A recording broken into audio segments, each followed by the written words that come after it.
Heç ağlı başında olan insan da öz sərvətini məhv eləyərmi?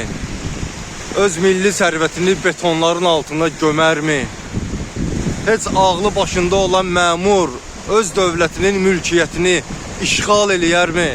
Bakı şəhər icra hakimiyyəti Cənab Prezident İlham Əliyevin əmri ilə, fərmanı ilə buzovna qayalığı üzərində inşa edilmiş qanunsuz tikilərin sökülməsi üçün qərar qəbul etdiniz. Ancaq bura baxın. Bu nədir? Hələ 4 qanunsuz tikili buzovna qayalığı Dövlət Təbiət Abidəsi ərazisini zülm altında, işğal altında saxlayır. Bəs bu işğalı nə vaxt son qoyacaqsınız? Nə vaxt prezidentimizin fərmanını layiqincə icra edəcəksiniz? Nə vaxt bu vandallığa son qoyacaqsınız? Nə vaxt bu qardaş işğalına son qoyacaqsınız?